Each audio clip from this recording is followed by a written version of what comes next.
tertúlia. Meu boa tarde a todos. Hoje é dia 10 de outubro de 2003, quinta-feira. Esse é o verbete de número 2806. Ele tem 7 páginas, 74 elogias e 11 máximos. O título: Olhar Seriexológico. Especialidade Parapercussienciologia. Esse verbete é de minha autoria, Pedro Fernandes. Vamos passar para a definição. O olhar seriexológico é o ato ou efeito de a consciência abordar, examinar e interpretar os fatos e parafatos cotidianos na condição de resultado, denominador, produto, desenlace, conclusão, saldo ou síntese da trama evolutiva multiexistencial, que é a holocarmologia, contrapondo-se à mentalidade intrafisicalista monovisual ainda predominante, que é dentro das pesquisas da materiologia.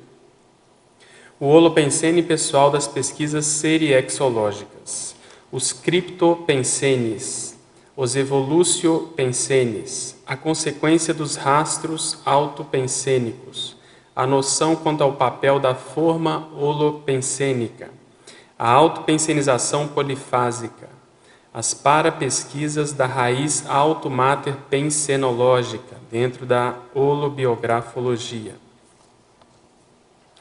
As repercussões cotidianas das autoinvestigações seriexológicas, a expansão das abordagens conscienciais usuais, o esforço hercúleo diário no sentido de amplificar a autoconsciencialidade teática, o aprofundamento sincero do autointeresse ante os conviventes, o modus vivendi denunciando a bagagem holobiográfica, a comparação entre os ritmos conscienciais perante a evoluciologia, a intenção cosmoética de acelerar a recuperação de megacons pessoais. Na parafatologia, temos o olhar seriexológico, a neomentalidade paracientífica neofílica, a visão de conjunto desencadeada pelo prisma multiexistencial, dentro da cosmovisiologia, a auto- e heteroparametrização pluriexistencial, dentro da paraconscienciometrologia, as sincronicidades intrafísicas enquanto ponta do iceberg da multidimensiologia, o autoatilamento quanto à raiz das afinidades pessoais, a conscienciofilia teática, a parapolimatia real exigindo a visão seriexológica. Aqui na argumentologia, no tópico lente, nós trazemos 25 atributos, características ou peculiaridades conscienciais imbrincados entre si, selecionados na condição de influenciadores da maneira habitual de se enxergar o cosmos. Na página 25, tópico taxologia, nós colocamos aqui 23 tipos de áreas ou ocupações intrafísicas características capazes de ilustrar possíveis retromaterpensenes originários da forma predominante de determinados intermissivas pensenizarem atualmente, que seria a retromatriz mental. Na página seguinte, no item meios, uma listagem de 13 ações conscienciológicas inteligentes catalisadoras da recinologia individual e grupal. Temos também a antagonismologia, com 25 exemplos de confrontos conceituais, cotejos ideativos ou acariações lexicais entre o senso comum, praticado pela Socin, e o prisma multidimensional paracientífico proposto pela conscienciologia. Na página 27, nós trazemos também no item modos 10 exemplos de modos seriexológicos de pensenizar no cotidiano, a fim de ilustrar essa realidade. Em efeitologia, também nessa página, 10 consequências cosmoéticas passíveis de gerarem ricochetes qualificadores em todas as demais áreas de manifestação consciencial. E no item remissiologia, dos 15 itens, nós destacamos abordagem consciencial, ampliação do mundo pessoal, autoconscientização seriexológica, palimpsesto consciencial e sinergismo TENEPS retropognição. Na frase enfática, Saber olhar com profundidade as realidades e para-realidades a partir do enfoque serexológico constitui prioridade número 1 para todo intermissivista interessado na holomaturologia. Você possui o hábito de olhar serexologicamente para tudo e todo no cosmos? Com qual frequência? Desde quando?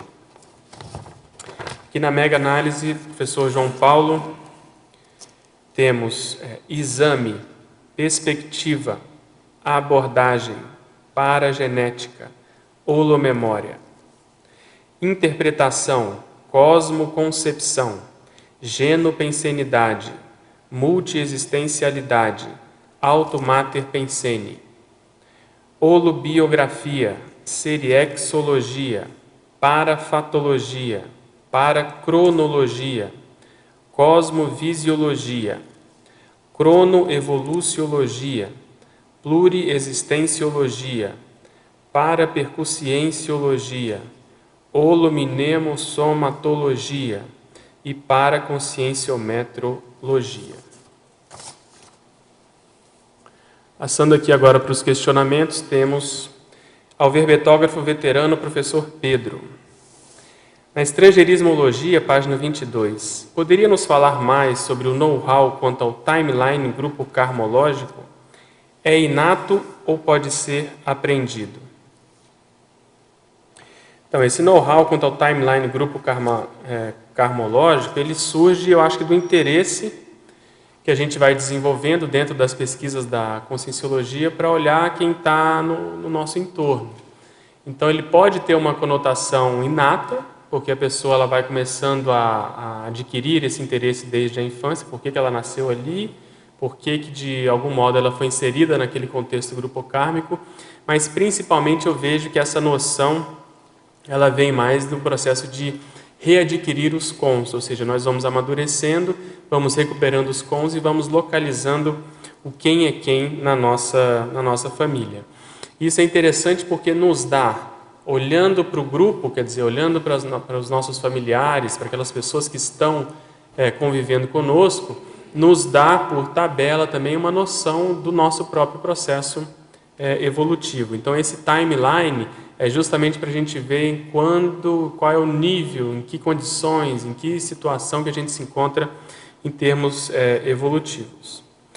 Ele coloca aqui também, na megapensenologia, mesma página, poderia aprofundar o megapensene indagativo, presente, pressentimento pretérito. A gente trouxe até uma espécie de trocadilho, porque normalmente quando se fala em pressentimento, se fala em pressentimento do futuro. Mas a proposta desse verbete é justamente a gente olhar o presente e tentar ter um vislumbre do passado, ou seja, o que resultou esse presente, o que está por trás desse presente, desse status atual. Então, a gente sabendo enxergar isso, sabendo, vamos dizer assim, interpretar, a gente vai poder identificar o passado que foi responsável por trazer a consciência até essa condição. Aí entra a condição somática, holossomática, essa condição grupo-karmológica. Então, é um pouco mudar assim, a direção do nosso foco e começar a tentar ver o que gerou isso, o que está por trás desse nosso atual presente. E na pergunta anterior, a família tem uma parcela dentro disso também. Na pensenologia, página 22, último item. Como podemos otimizar nossas para-pesquisas da raiz auto-mater pensenológica?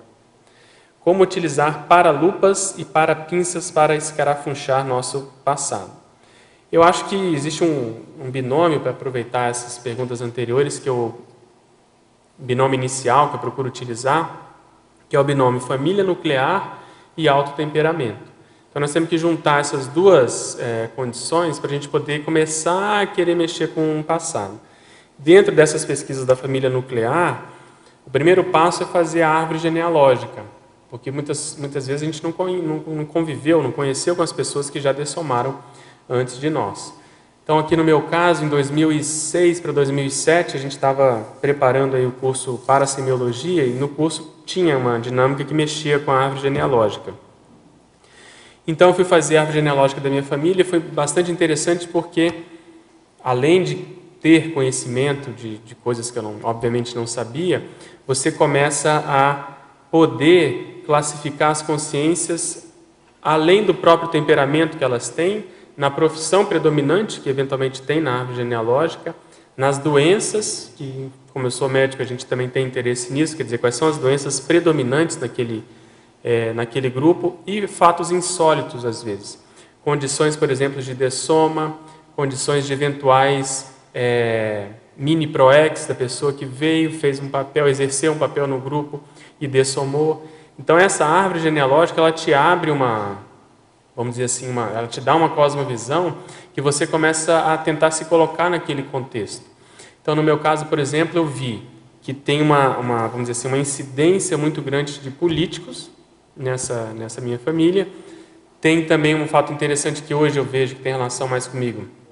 Tem 3 lexicógrafos na família, que é uma coisa mais rara. Tem uma vertente muito ligada à parte da aeronáutica, por exemplo, que eu não sabia, enfim.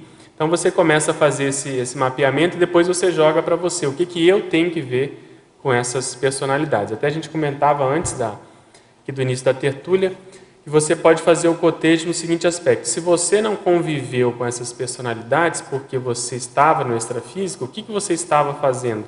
Não é isso? Será que você de algum modo assistiu a essas consciências, ajudou essas consciências a se reagruparem, ajudou, vamos supor, o seu avô a conhecer a sua avó? Existe até uma informação dentro disso que o professor Valdo comenta, que muitos de nós ajudamos os nossos avós a virem para o Brasil, né?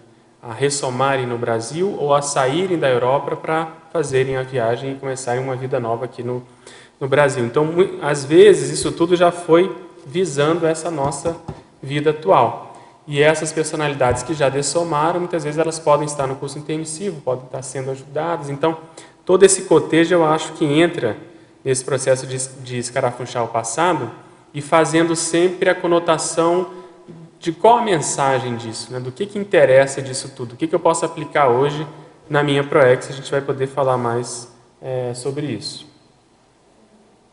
Quer comentar? Pode falar.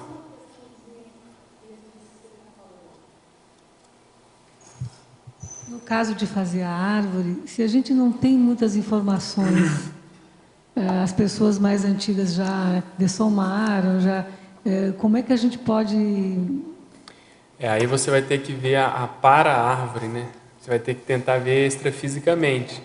Aí é mais difícil, tem que ter um parapsiquismo para você, através da projeção ou da ajuda dos amparadores, tentar colher essas informações. Isso. Porque uma coisa que é bacana é se nesse meio grupocármico existe alguém mais lúcido, alguém que já dessomou e mais lúcido, às vezes ele mesmo vai querer passar a informação, entende?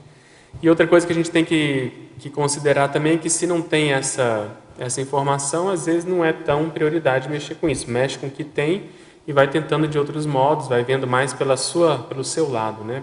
Pela sua condição do temperamento, da profissão. Certo. Aí eu fico pensando, porque em relação à consciex, né, amparadora, que eu estou mexendo, está me reportando ao passado da minha família que eu não tenho como acessar. Isso pode ser um canal de resgate de algumas questões? Sem dúvida.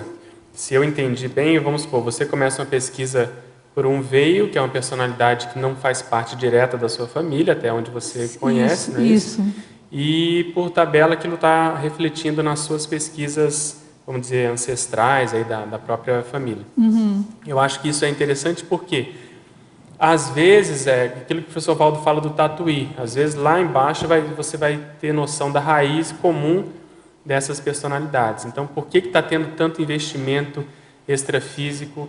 Por que você está se, vamos dizer assim, endereçando para essa pesquisa? Às vezes o que eles querem chegar não é nem tanto nessa última vida que ele teve, por exemplo, mas é um processo de algumas vidas anteriores onde a coisa se misturou, vamos dizer, entende? As duas, vamos supor, você, ele, outras personalidades da sua família atual, estavam na dimensão humana, estavam na intrafisicalidade, conviviam, e aí, por uma série de motivos, agora ele é consciente e vocês estão como consim. Então, às vezes, ele quer chamar atenção para esse passado em comum, esse passado, às vezes, na dimensão humana, né? Que isso pode te ajudar hoje. E um outro, né, detalhe que eu acho que fecha com os dados que eu não tenho, puxando os dados dele, a família dele, mais próxima, aos poucos, também não tem de lá. De lá, Que tinha muitos irmãos, eles não sabem onde é que estão, como é que... Então, talvez isso seja uma forma de puxar os dois lados, né? Não sei, existe, eu não estou entendendo ainda como é que... Existe vamos dizer assim, expandindo, explorando isso daí, existe um aspecto muito sério que é a gente começar a valorizar mais a própria história. Porque às vezes a história está acontecendo e a gente não registra. E às vezes na família acontece isso, né? Tinha uma pessoa que conhecia muito, conviveu com muitas outras, mas não deixou registrado. Isso. E o nosso próprio passado é um pouco assim, né? A gente tem que ter interesse em saber, não que seja prioridade maior a gente ficar querendo saber Certo. por onde a gente esteve, o que a gente andou fazendo. Mas é cosmoético você querer saber o que você fez, de onde veio, para justamente você ter mais elementos, mais variáveis, você lidar com mais variáveis para você poder acertar mais. Exato. Então isso faz com que a gente aumente a responsabilidade atual vamos dizer, no registro, no registro de tudo que você considera importante você registrar, seja em termos pessoais, mas também em termos grupais, karmológicos. Certo. Eu acho que isso é importante registrar. Obrigada, Pedro. Ô Pedro, aproveitando esse mesmo raciocínio, eu tentei fazer a minha e não consegui muita coisa não. A minha pergunta seria, até quando, até que grau de parentesco, intrafisicamente falando, tá? Vamos dizer assim, seria interessante essa pesquisa. Bisavô, por exemplo, tataravô? Eu acho que se tiver informação, você deve ir até onde for. Eu fui. Teve uma série de sincronicidades nessa época desse curso. Uma delas, por exemplo, que eu tive que ir a Brasília para visitar um parente que estava com problema de saúde. E perguntei para minha mãe sobre esse aspecto de árvore genealógica. Ela me deu umas orientações para conversar com um tio meu. E falou, olha, que no caso é irmão dela, ele falou, olha, o outro irmão, ele está aí. Ele não morava em Brasília, ele estava morando no Nordeste. Coincidiu dele estar aí. E ele, nessa semana, me falou que conseguiu 2 livros sobre a nossa família lá do Nordeste, que é os Frota e a família Lima Verde, se não me engano. É a mesma da minha. Exatamente. Aí coincidiu, aí eu fui lá, e uma pessoa escreveu um catatal assim, foi naquela janela que ele estava lá, eu consegui pegar os livros. Então, eu acho que vale a pena você ser mais exaustivo. Se tiver dados, porque aí você aumenta a margem da pesquisa, entende? Aí você pode fazer essa catalogação, quer dizer, quem é quem, quais são os temperamentos, as profissões, as doenças, do que morreu. Por exemplo, tem uma parte da família mais nosográfica que tem o processo com jogo, que eu não sabia. Entende? As pessoas tinham condição financeira muito boa, eram até donas de banco, mas perderam tudo em função da ludopatia. Então eu acho que vale a pena, porque querendo ou não, é um treino, né, uma extrapolação, um exercício para o processo da evoluciologia. Você vai estar lidando com ali centenas, às vezes milhares de pessoas, e você vai ter uma visão de conjunto daquele povo e você fazendo parte daquilo. No meu caso, eu conheço esse livro do Família Frota. Isso. Só que só tem essa vertente, né? As outras da minha mãe, isso aí parte do meu pai. Não tem da minha mãe, não tem nada praticamente. Eu conheço esse livro. É o que a gente falou, quanto mais antigo, mais raro, né? Inclusive tem meu nome nesse livro. Inclusive nesse livro tem meu nome. Então, meu e mais uns 3 irmãos. Então nós somos da mesma família aí, já valeu aqui essa terceira. Descobrimos aí o parentesco. É Fortaleza, não é? Ceará? É de Ceará, então. Frota, família Frota. E aqui ele coloca o seguinte, na Teoriologia, página 23, como utilizar na prática a teoria do contraponto interdimensional. Essa teoria é um verbete da enciclopédia da Conscienciologia, proposto o verbete pelo professor Valdo, que fala justamente desse contraponto entre o materialismo e o paradigma consciencial. E o modo da gente utilizar isso na prática é tentar fazer o que a gente vem fazendo. Colocar a Conscienciologia em prática no dia a dia, ser exemplo de cosmoética no dia a dia, de algum modo valorizar ou ter como valores o processo mais evolutivo, a condição relacionada, por exemplo, à paraprocedência. Então existe até, eu coloquei acho que na parafatologia, a condição da conscienciofilia. Essa conscienciofilia, a gente ter vamos dizer assim, esse interesse mais pela consciência e conseguir dividir os nossos interesses aqui na vida humana entre o processo humano, quer dizer, a profissão, a família, cuidar do corpo, etc., dinheiro, mas também o processo evolutivo. Então, ao saber casar essas duas condições, a gente vai estar exemplificando a teoria do contraponto interdimensional. Quer falar? Na paradoxologia, poderia explicitar esse item? O paradoxo do detalhe atual poder revelar a complexidade serológica de ontem, para a geneticologia. Sim, esse é um aspecto interessante, porque às vezes a gente não dá muito atenção aos detalhes, né? E os detalhes, eles podem revelar não só fatores ou condições, ou dar amostras com relação ao nosso passado, mas eu acho que uma série de outras situações, inclusive das próprias sincronicidades. Mas falando sobre o próprio passado, considerando que a gente não muda, né? Que a personalidade, ela vem, o temperamento é a última coisa a mudar, ela ganha uma nova roupagem, ela ganha uma nova família, às vezes, nova entre aspas, um novo cenário, que às vezes, por exemplo, nascer num país diferente, mas os trejeitos, a forma de se manifestar, inclusive amanhã a gente vai estar falando sobre isso, o hábito retrocognitivo, né? Essas peculiaridades, se a gente começa a reparar nesses detalhes, a gente vai ver que o que gerou aquele detalhe, o que gerou aquele tipo de comportamento, o que gerou, por exemplo, aquele interesse que a pessoa tem, que às vezes é esquisito, não é tão comum. E aí ela olhando na história, ela vai conseguir saber que ela às vezes fez parte de um grupo, que ela participou, por exemplo, de um contexto religioso, monárquico, uma condição mais adstrita a um determinado país, mas tudo começa por aquele detalhe. Existe, eu coloco aí também, acho que a teoria do biografema, né? Está aqui, teoria do biografema denunciando esses vestígios. É exatamente isso. O que é o biografema? Esse sufixo ema significa unidade de medida, né? Então, essa unidade de medida da biografia é uma coisa pequena que pode denunciar a nossa história, nosso passado. Então, às vezes, aquilo não tem muito como aparecer, mas pode surgir numa forma de um hobby, alguma coisa que a pessoa tenha interesse. Às vezes, a pessoa, por exemplo, ela não sabe de onde vem... Quer ver um exemplo? Esse final de semana eu estava conversando com um amigo, e ele falou assim, a gente estava conversando sobre esses assuntos, e ele estava ilustrando, olha, eu tenho uma filha de 13 anos, eu conheço a moça.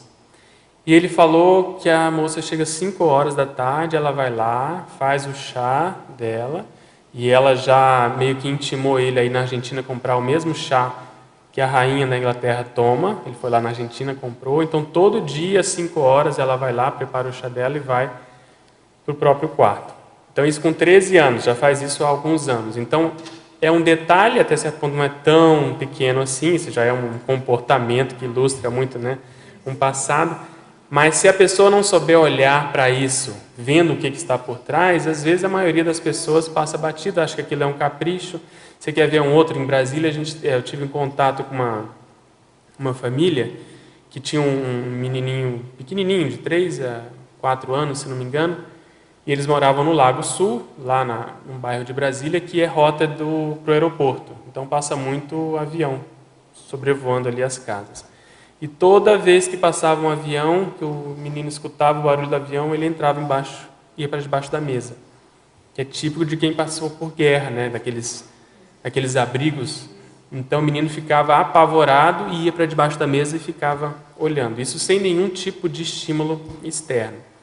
Então são detalhes etológicos aí nesses casos, né? Nesses dois casos, que denunciam esse processo complexo. O que deve ter tido de trauma, às vezes, ou de, vamos dizer assim, vinco holomnemônico que eles tiveram para manter isso, apesar de estar no século XXI, apesar de estar em outro corpo, apesar de estar em outra condição.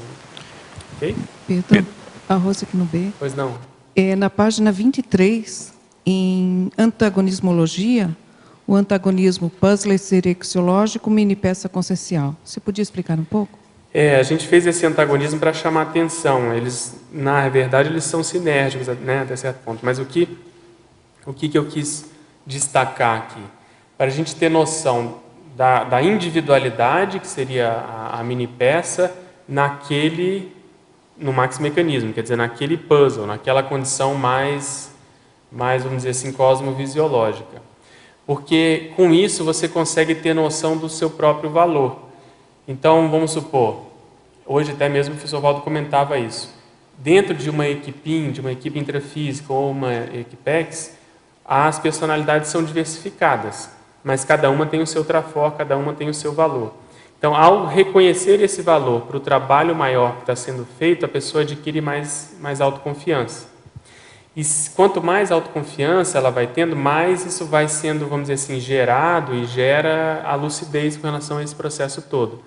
Então, o que eu quero chamar a atenção aqui? A mini peça, ao invés dela se considerar só assim, um bom operário, uma pessoa que vai fazer o trabalho, ela tem que ter noção desse contexto maior para ela poder ajudar mais aquele empreendimento, aquela condição. E dentro do olhar serexológico, a gente pode expandir da seguinte forma. Essa mini peça, ela faz parte de qual equipinho? De qual equipex, por exemplo? É especializada em quê? E aí ela vai começando a se inserir nesse puzzle. Quer dizer, o puzzle é enorme, mas naquele aspecto ali mais adstrito, entende? É uma especialidade, é um determinado tipo de trabalho, é que ela tem ali uma responsabilidade maior. E em definiciologia, eu estava olhando aqui a terceira linha, que você fala sobre trama evolutiva multiexistencial, holocarmologia. Você tem algum verbete desse aqui? Não, é um dos temas lá para eu escrever, essa condição de que está tudo... É isso que você está perguntando, né? Da trama. Eu penso muito nisso porque quando a gente fala em holobiografia, a gente pensa muito na pessoa, né? A holobiografia pessoal, mas toda holobiografia, e até certo ponto toda a paragenética, ela tem uma participação muito grande das outras pessoas. Então é uma coisa muito, vamos dizer assim, brincada, é uma trama realmente, é uma rede que envolve essa condição. Então, como a gente estava falando na família, a pessoa quer pesquisar muito a condição dela, mas tem que olhar para a família, porque a família vai espelhar a condição. Quer estudar a mini peça, olhem qual o trabalho da Helbex que você está inserido, porque ali vai estar como se tivesse o suprassumo do seu trafora. Ali vamos dizer assim, o toque, aquele mega trafor de fato que vai ser mais bem aproveitado, que a gente vai poder ajudar mais as outras pessoas. Então, o tempo todo tem que ter essa condição, e eu chamei isso aí na página 24, nessa primeira listagem, é o primeiro item, a alteridade, quer dizer, o grupo karma consciencial, ele influencia a nossa forma de enxergar o mundo, não tem como. É só a gente ver, a pessoa nasceu, às vezes, em Minas Gerais, né? Nasceu lá no Sul, nasceu no Nordeste. A mentalidade, a pessoa acaba sofrendo alguma influência disso. Agora, imagina um processo holobiográfico. Então, como a gente está analisando aqui esse modo de enxergar o mundo, a gente tem que considerar o passado, que é aquilo que a gente traz na paragenética, mas também a convivência com as personalidades atuais, por causa da educação, né? A educação atual, ela exerce um papel muito grande na nossa forma de ver o mundo. Então, é exatamente isso, é o processo da gente ter noção quanto a essa trama e o papel que a gente exerce nisso. Quer dizer, tem determinados contextos e tudo leva a gente a estar o tempo todo mudando vamos dizer, de posição e de papel. Uma hora você é líder naquele contexto, outra hora você é liderado, uma hora você é filho, outra hora você é mãe, é isso, com o CIEX, com o SIM. Então, tudo isso é para quê? Para ir quebrando, eu acho, um modo muito rígido, muito fixo de pensionizar. Vou aproveitar um gancho aqui. Hoje de manhã também foi falado sobre um caso de uma moça, que hoje é uma moça, mas que o professor Valdo estava comentando que ela vem há várias vidas como homem. E muito, vamos dizer assim, até certo ponto, muito sério, muito correto, mas também um pouco inflexível. E que aí ela, junto com os amparadores, resolveu o quê? Mudar de gênero e até ser mãe para ajudar a qualificar esse trafor que já tem, quer dizer, já dá uma flexibilizada maior. Então, a evolução, que tudo indica, a gente vai aprendendo a jogar nas 11, né, como se fala, a exercer vários papéis e exercê-los de modo bem qualificado. Pedro, queria fazer uma pergunta. Antes de ter maior clareza sobre sua última vida e até antes da TENEPS, quais eram as suas suspeitas mais fortes das suas vidas passadas que foram corroboradas ao longo do tempo desse processo de TENEPS e maturidade? Sendo bem sincero, eu não me preocupava muito com isso não, mas para não fugir da pergunta, a minha suspeita maior é que eu tive uma sequência, uma série de vidas na igreja, principalmente como monge, por causa do meu jeito de ser, por causa dos interesses nos estudos. E aí depois veio essa condição do próprio Littré, e aí depois disso, no ano passado, eu tive uma retrocognição justamente como uma vida nesse aspecto, né, no monastério e tal, e eu exercendo uma função de liderança ali. Então você veja, o processo do Littré, que foi no século XIX, eles já comentavam muito do temperamento monástico do Littré, quer dizer, de monastério, essa condição de você trabalhar sozinho, gostar de ficar sozinho, estudar, ser erudito e tal. Então, mesmo se não precisasse falar nada, é mais lógico, por extrapolação, você olhar para trás e ver que ele deve ter tido nisso, até porque no passado quem estudava ou estava na igreja, principalmente, ou estava na monarquia, menos, mas também a monarquia tinha acesso a essa condição. Então isso já me, vamos dizer assim, trouxe uma visão um pouco maior de conjunto acerca do processo da holobiografia. Então eu tinha essa hipótese anterior por hipótese, aí veio o Littré e depois ela se confirmou. Então o que é importante aí que eu acho é a gente valorizar esses insights antes da TENEPS, às vezes até antes da própria conscienciologia, o que a pessoa apresentou de modo espontâneo. Aí você quer ver uma coisa? Eu fui fazer a consciencioterapia, na época era lá no Rio, porque eu queria ser consciencioterapeuta, né? Então você passa pelos atendimentos. E passando pelos atendimentos, o que mais apareceu foi justamente esse processo religioso e também um processo filosófico. Tinham pessoas que... Filosófico eu nunca admiti muito, mas hoje, vendo o Littré, eu admito mais. Mas principalmente essa condição religiosa. Mas só que eu estava um pouco ainda reticente ou relutante em admitir a extensão daquela informação. E aí eu estava andando em Ipanema, depois desse atendimento específico, que isso foi falado, em que eu ouvi uma palavra relacionada à igreja por clara audiência, que eu fiquei impactado, que é uma palavra, vamos dizer assim, muito adstrita a um conceito do processo da igreja, e que aquilo me fez pensar. E aí eu fui para uma livraria, né, para variar, aproveitar o tempo. Estou passando assim pela última, se não me engano, a livraria da Travessa, acho que ela foi reformada até, mas lá ela é bem comprida, assim, você entra e você vai andando, aí lá no final tem uma estante cheia de livros. Eu fui andando, cheguei lá no final, fui andando de lado, de repente um livro saltou para fora, assim.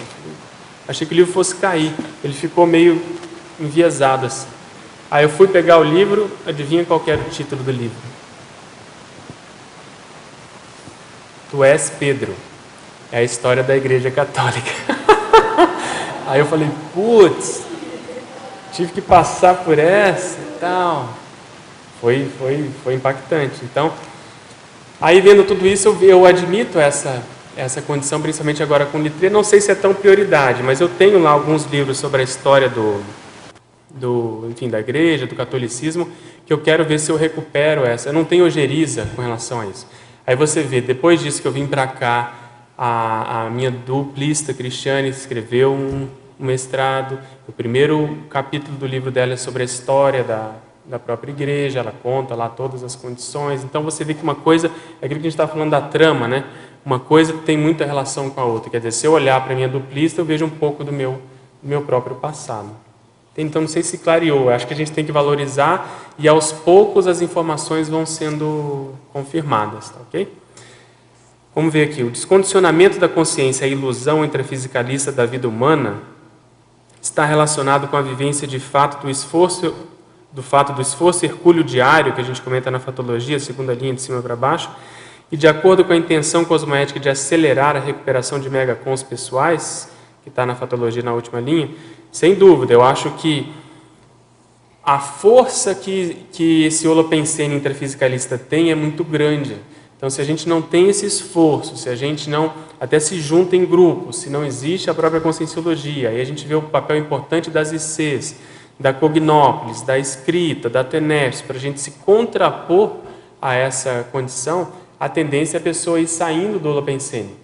Ela vai voltando a ser abóbora, como se fala na gíria, né, na prática. Ela vai voltando a ser uma consim comum, convencional, medíocre, porque a força do holopensene impera.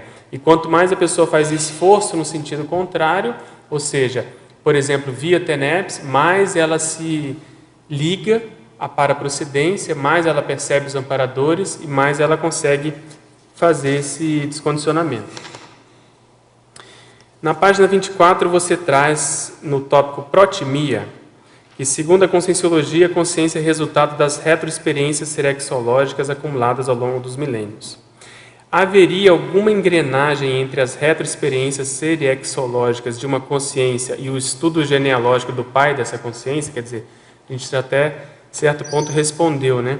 A vivência de parafatos e certa sincronicidade, frutos dessa biografia paternal, poderia justificar a ampliação desse estudo? Por que caminhos? Eu acho que sim, a gente falou no início aí que isso tem muita relação. Você, no caso, tem que considerar que é uma mulher que está escrevendo, e a gente parte do princípio que, de modo geral, as filhas têm mais relação com o próprio pai, e os filhos têm mais relação com a mãe. Então, isso ainda é mais um fator para você ponderar em cima disso, quer dizer, para você colocar um peso em cima dessa pesquisa. Aí valeria a pena você analisar e fazer a conscienciometria do seu pai. Quais são os trafores, quais são os trafares? E você vê o quanto que você ainda tem disso. O que você não concorda, eventualmente, nos posicionamentos dele. Porque pode ser que até ontem você estava junto com ele defendendo as mesmas ideias, por exemplo. E aí você caiu a ficha e agora está tentando ajudá-lo a partir do próprio exemplo. É uma possibilidade. Mas essas pesquisas serexológicas eu acho que sempre vale a pena, né? Outra coisa, por favor, comentar em pensenologia a noção da forma holopensênica. Sou nova na conscienciologia e não entendo o que seja essa forma. Forma holopensênica é o seguinte, o que é holopensene? Holopensene é o conjunto de pensenes. Pensene significa pensamento, sentimento e energia. Então, o tempo todo nós estamos pensando, estamos emitindo uma emoção nesses pensamentos e a nossa energia carrega essas informações de ideias e de emoções ou sentimentos. Só que como a energia carrega isso acaba ficando no ambiente. Pensa num perfume que a pessoa joga no ambiente. Aquilo fica ali, ninguém está vendo, mas o pessoal está sentindo. As energias são assim. Então, a tendência é que cada ambiente tenha um holopensene, que é o conjunto de todo mundo ali pensenizando, uns pró, outros contra, uns mais equilibrados, outros menos, mas isso gera uma média. E essa média a gente é capaz de aferir, de auscultar. Então você pode entrar no ambiente e saber como está o holopensene desse ambiente. É mais positivo? É mais negativo? E aí, aprofundando mais essa ideia, imagina que você viveu numa cidade, vamos supor, da Europa, durante muitos anos e viveu sempre na mesma casa. Então, ao chegar nessa casa hoje, a tendência é que ali exista uma forma que você foi criando por conviver ali. Isso acontece com todo mundo, a gente vai vivendo no mesmo local e vai deixando ali as nossas energias gravitantes, elas vão ficando naquele ambiente. Então, é como se tivesse um pouco da nossa história ali. Se nós conseguirmos fazer essas pesquisas indo até esses locais, a tendência é que a pessoa perceba que ela tenha um impacto dessas energias desse holopensene. A mesma coisa independente dos ambientes, com, às vezes, ideias, com profissões, com ocupações. A pessoa, ao estudar determinado tema de pesquisa, por exemplo, se ela já mexeu muito com isso no passado, a tendência é ela sentir como se ela entrasse naquela forma. Tudo fica mais fácil, ela parece que já conhece aquele cabedal de informações, aquele processo, vamos dizer assim, do métier. Então, é muito comum na conscienciologia, já que você é nova, a gente escutar as pessoas falando assim, não, às vezes eu tenho dificuldade para entender o que vocês falam por causa dos neologismos, mas é como se eu me sentisse em casa e como se tudo fizesse sentido para mim. Por quê? Muitos de nós, se não todos, que têm interesse na conscienciologia, estudamos antes de nascer essas ideias, quer dizer, fizemos o curso intermissivo. Então, esse curso intermissivo já foi a preparação para que, quando a gente entrasse em contato com as ideias da conscienciologia, aquilo chamasse atenção, aquilo fizesse sentido para a gente. E, aos poucos, a gente tem que ir entendendo, não, mas o que significa essa palavra, a outra? Mas a ideia, o conceito, a gente já traz conosco. E aí, expandindo um pouco mais, o que nós fizemos no curso intermissivo? A gente deve ter olhado para o nosso passado algumas vidas para trás e pensionizado assim, o que a gente é bom, né? Qual é o meu trafor nessa área, em que área que é, e eu vou tentar bolar, fazer um planejamento, vou tentar conversar com consciências mais avançadas para planejar uma vida próxima, em que eu possa conjuminar isso que eu estou trazendo em termos de bagagem do meu próprio passado e aquilo que eu preciso fazer para acertar os meus próprios erros. Então, essa forma holopensênica, às vezes a gente pode entender também, num certo sentido, aquilo que a gente chama de retrosenha. Quer dizer, são aquelas informações que nós temos no nosso passado e que nós precisamos saber hoje, ou seria interessante a gente saber, para a gente poder render mais evolutivamente. Tudo bem? Qualquer coisa você manda mais pergunta aí se não tiver ficado claro. Pois não, Alma. Oi. Você mencionou que no caso da questão monástica, né, você não teve ojeriza todo o processo. No caso da pessoa que ainda, mesmo trabalhando várias coisas de reciclagem intraconsciencial, ainda haja ojeriza em alguma área. Algum holopensene. Algum holopensene. Como é que você vê assim, tipos de técnicas para superar e o que em geral estava relacionado? Era mais que a pessoa estava mais dentro, ou tinha sido mais contrária? É difícil falar, pode ser as duas coisas do meu modo de entender. Ela pode ter sido muito vítima ali, ficado traumatizada, e principalmente também ela pode ter cometido alguns desmandos ali e ela não quer ver o resultado daquilo que ela, vamos dizer, que ela desencadeou ou ajudou a desencadear. O que eu acho que vale a pena, tem também um verbete que eu quero escrever, que é o processo, a ideia é mais ou menos assim, da pessoa se reconciliar com o próprio passado. Porque acho que o primeiro passo é esse, a gente tem que estar de bem, né, com a nossa vida, com a nossa história, para a gente poder ter livre trânsito por essas informações. Então precisa de ver qual que é a emoção base ali, qual que é a emoção principal que gera esse rechaço, essa ojeriza. Porque aí, estudando isso, não precisa nem saber da história toda, mas a pessoa estudando essa emoção, ela vai começar a procurar fazer a depuração disso. A gente fala muito na lexicoterapia, né? Acho que vale a pena a pessoa procurar os dicionários, ver as definições, ver quem escreveu sobre esse tipo de emoção, para ela ir aprendendo a lidar com isso e fazendo um exercício também, mesmo que seja teórico, um exercício, vamos dizer assim, mas e se eu fiz isso? Qual que é a pior coisa que poderia acontecer?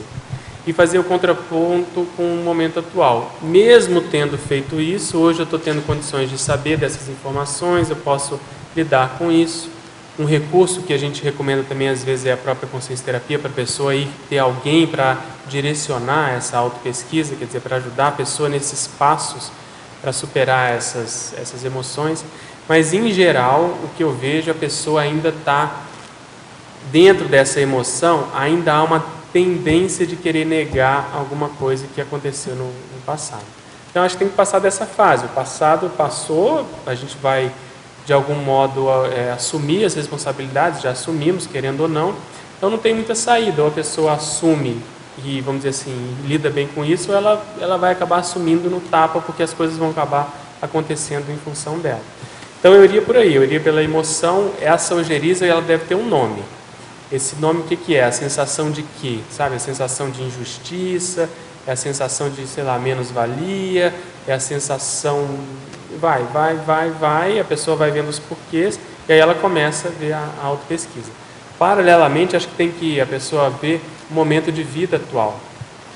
O que na minha ProEx atual, de algum modo, pode estar relacionado com isso? No sentido assim, tem algum aspecto que eu ainda freio na minha ProEx, às vezes pode ter a mesma causa? Eu não quero assumir determinada função, vamos supor, de liderança, porque de repente pode resvalar nessa condição. Então, se colocar o contexto atual da ProEx, eu acho que isso acaba, se expandindo ainda mais.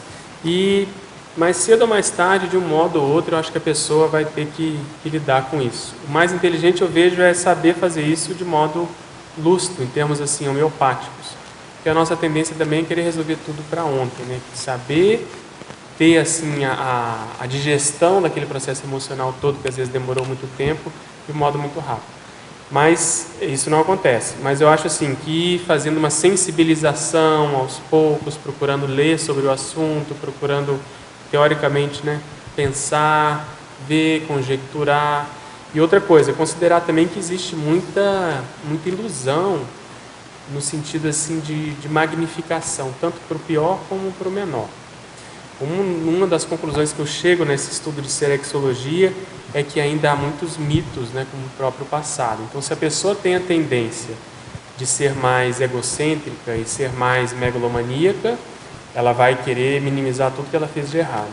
Se ela tem a tendência mais para o outro lado, mais de baixa autoestima, ela vai achar que ela foi o pior ditador da história e que ela só fez besteira e ela, entendeu? Então, dentro dessas antipodias é que a gente tem que tentar separar e ver que, às vezes, a coisa não foi tão carregada como a pessoa está ainda achando que foi ou considerando que foi. Entende? Então, é um processo que realmente demora. Mas eu concordo, eu vejo pessoas, eu conheço, por exemplo, 2 pessoas que sabem quem foram no passado e elas têm a tendência mais desse ego, acho que hipertônico que chama, de se defender e mesmo tudo tendo sido registrado ali da condição mais crítica, a pessoa dá um jeito de desautorizar essas referências. Então, acho que a gente tem que ir com calma nisso daí. Outra coisa também interessante é o seguinte, não vai mudar nada. Então, por mais que a gente ache A ou B ou C, aquilo que passou, passou. Então, tem um verbete aí que eu estou para entregar também, que eu estou falando na futura retrocognição, que é o que eu estou fazendo hoje para conseguir ter uma retrocognição na vida que vem dessas informações que a gente está tendo aqui agora, que é o principal, acho que é a prioridade, né? Então isso é mais interessante por quê? Porque quanto mais a gente aprofundar na ProEx atual, mais essas informações vão acabar vindo no tempo certo, entendeu? Então você vai aprofundando na ProEx e o passado começa a supitar de modo homeopático e você quando vê que a coisa realmente não era tão crítica. Ô Pedro. Pois não, Aqui na página 27 você fala da ocupaciologia. O que você já conseguiu concluir, entender sobre o processo profissional, o grupo profissional que você trabalha? Tem interesse nesse processo aí? Eu vejo no nosso caso ali, especificamente, né, a gente trabalha com um grupo de médicos, eu vejo que tem uma linha muito forte relacionada à Itália, por causa ali dos que começaram, né, a empresa. Então eu fico pensando que é alguma coisa relacionada ao contexto da Itália que nós estamos resgatando ali de algum modo. E é interessante, porque não sei se o pessoal conhece, mas a gente tem uma empresa e cada vez mais está chegando gente da própria Conscienciologia. E a gente, sem querer, né, a gente acaba fazendo uma transposição, seja pelo exemplo, pelos valores que a gente tem, do modo como essas pessoas acabam funcionando. Agora, eu vejo que isso ainda é muito periférico. De algum modo, ainda não há uma influência muito grande. Mas eu não sei, dentro de um médio ou longo prazo, como as coisas vão caminhar, para a gente tentar, aos poucos, inserir mais valores conscienciocêntricos ou conscienciológicos nessa condição da empresa. Mas eu acho que tem que ir com muita calma, porque senão assusta o passarinho, entende? Eu acho que, pelo que eu já vi, existe esse contexto, principalmente envolvendo 3 personalidades mais sérias lá, e relacionado à Itália, e a gente está ali tentando fazer alguma coisa para ajudar, mas o que eu penso é que vai ter algum momento em que vai ter uma mudança na predominância de atuação, porque não é à toa, né? As coisas estão vamos dizer assim, no início eles tinham muita desconfiança. Eu fui o primeiro a entrar, eles tinham muita desconfiança da Conscienciologia. E aí, aos poucos, vocês foram chegando, as pessoas foram chegando, e hoje eles querem gente da Conscienciologia em função do nosso perfil. Então, eu acho que aos pouquinhos vai acabar mudando ali um pouco o modo de conduzir a empresa, ser menos, às vezes, né, intrafisicalista, materialista, e ter um valor um pouco mais evolutivo, conscienciológico, né? É a esperança, mas eu acho que isso tem que dar tempo ao tempo. Tem que fazer o que a gente está fazendo, né? E tentando pontuar você, que tem mais know-how nessa área, eu acho que está ajudando bastante, mas eu acho que tem que dar o tempo deles. Não sei se eu te respondi, se é isso que você tinha perguntado. Pedro. Aqui no ar. Pois não, Mar. Eu estou vendo o seu verbete na página 25 e 26.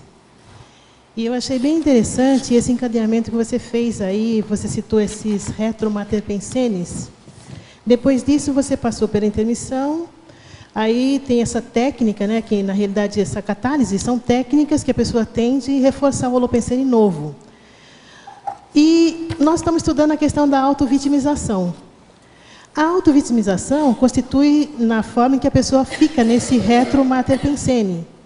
O que leva a pessoa a ficar nesse retromaterpensene com dependência, gorolatria, com baixa autoestima? Eu acho que são vários fatores, né? Um deles, o principal, é a pessoa ela está acomodada, ela não querer de fato mudar. Então é um processo pessoal, quer dizer, existe um autoassédio que a pessoa ela identifica que ela tem aquela condição, mas de algum modo ela valoriza esse status de ter sido vítima ou se colocar na posição de vítima. Paralelamente a isso, ou concomitantemente a isso, simultaneamente, existe o processo extrafísico.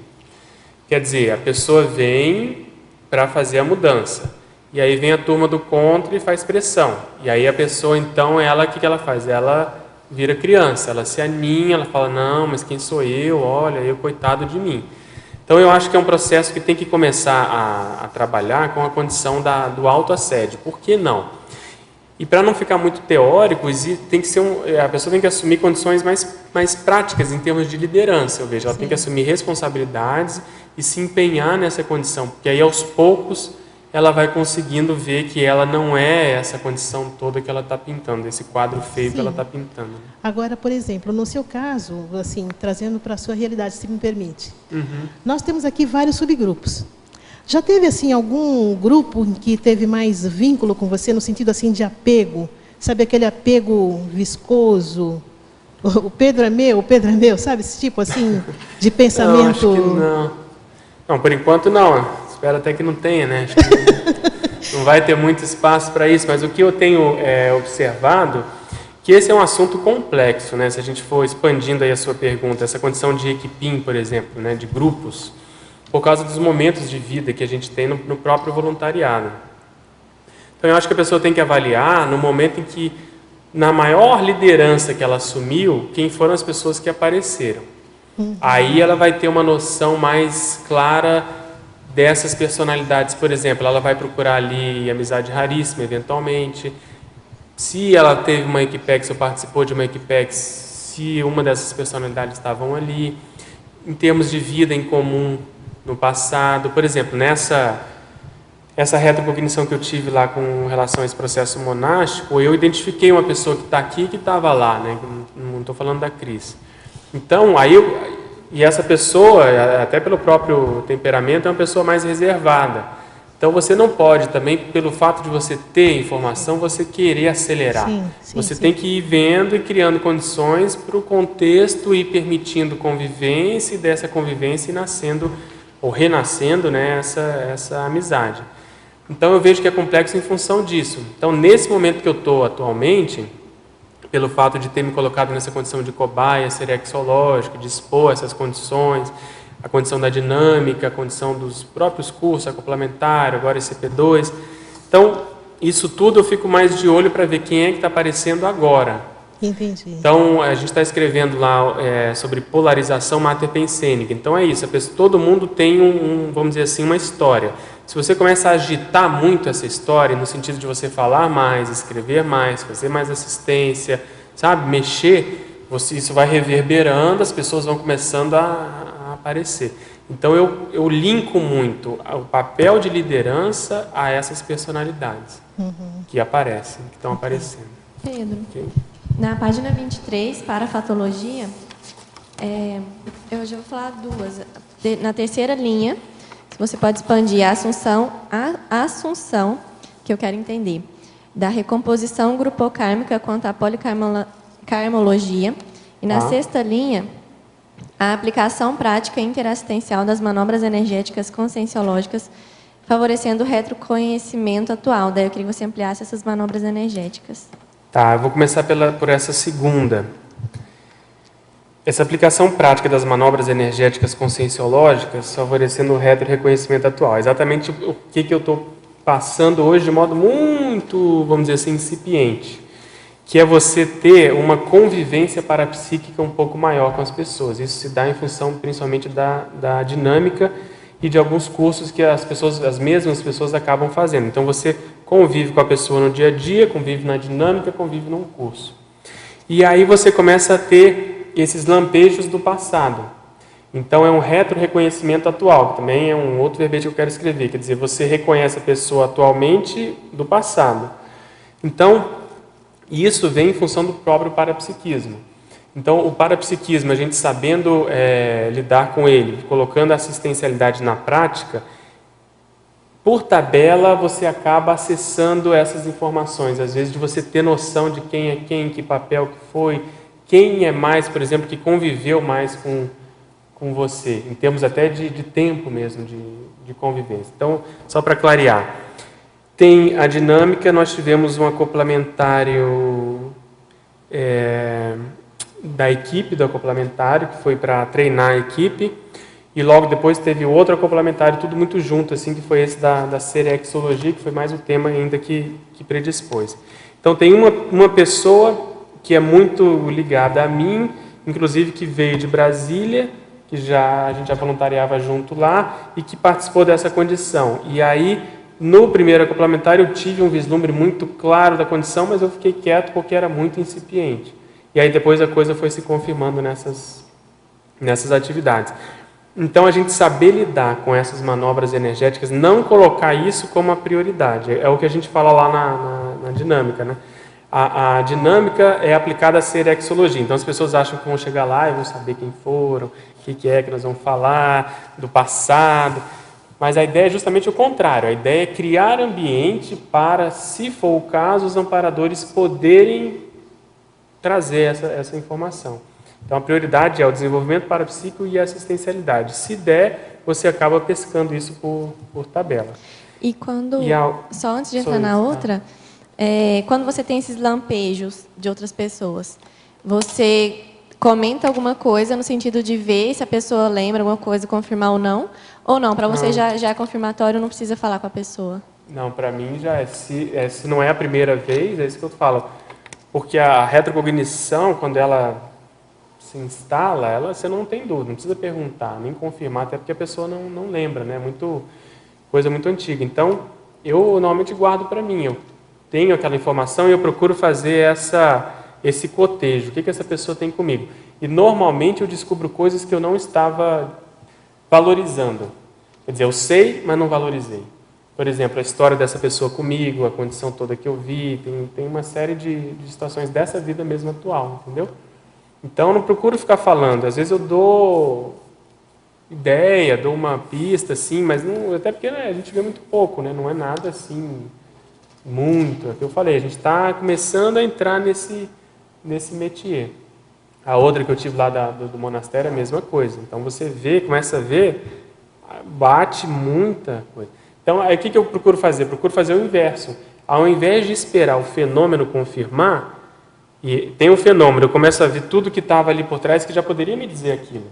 Então, agora, esse verbete é isso, é você ter esse olhar de falar, não, se tem tudo isso aqui, fatalmente o passado foi assim ou foi assado. Então você começa a levantar o passado antes, e aí depois, se for o caso, você espera confirmar.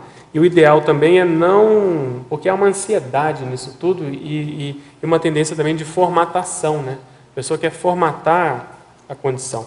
Eu sou muito tranquilo no sentido de deixar isso em aberto, sabe? Porque a gente pesca muito pouco, a gente tem todas as distorções, às vezes mnemônicas, cognitivas, paraperceptivas.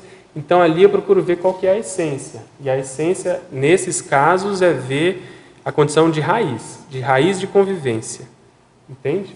Que aí eu vejo que a minha responsabilidade talvez seja um pouco maior, né, perante essas personalidades. E a sua outra pergunta foi com relação à assunção da recomposição grupocármica. Tem um pouco a ver com isso que a gente estava falando com a Alba.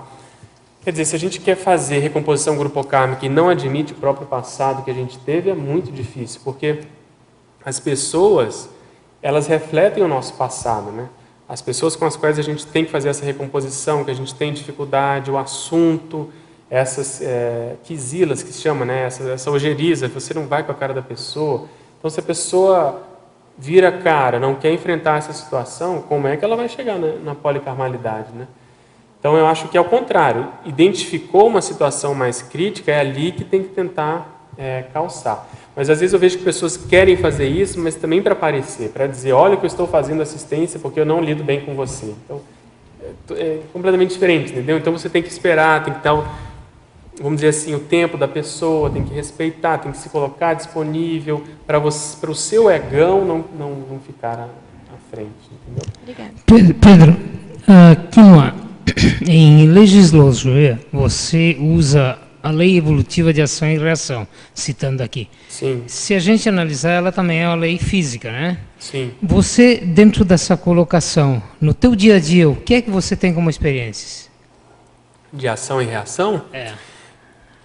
Eu parto do princípio de que tudo que chega até a minha condição é uma reação de alguma ação prévia. Então, chegou... Você quer ver? Eu vou contar uma breve história. Em 2004, 2005, eu cheguei aqui no final de 2003, comecei a trabalhar em 2004. No final do ano, meio para o segundo semestre, teve um caso que me marcou muito, que foi um caso de uma moça que tinha uma gravidez fora do útero, uma gravidez ectópica, que até aí não tem nada demais, a gente vê isso todo dia. Só que aquele caso me marcou porque na época não quiseram operar a moça, era um caso já que estava rompido, eu fiquei preocupado, eu dei uma atenção especial, eu fui até o quarto dessa moça, falei com a médica não queria fazer um tratamento clínico e tal, a coisa não evoluiu bem, aí ela teve um abscesso, foi operada depois, pegou infecção, uma novela. Mas isso, 8, 9 anos atrás. Passou, eu procurei sensibilizar as pessoas que eu via ali, porque eu estava vendo a imagem, eu vi que era uma coisa séria, as pessoas não estavam... Mas não pensei nada de passado nisso naquela época, não. Passa-se um tempo, o ano passado, começa a trabalhar uma moça lá na clínica, lá conosco, ajudando a gente a colocar os pacientes, ajudando a cuidar e tal. Quando ela chegou, eu tive uma sensação de que eu já tinha visto aquela moça, mas... Sinceramente, não foi nada, não fiquei, porque isso eu já estou meio treinado, a gente passa por cima e vai embora. Depois de uns 3, 4 meses que ela estava lá, ela falou, doutor Pedro, você não lembra de mim?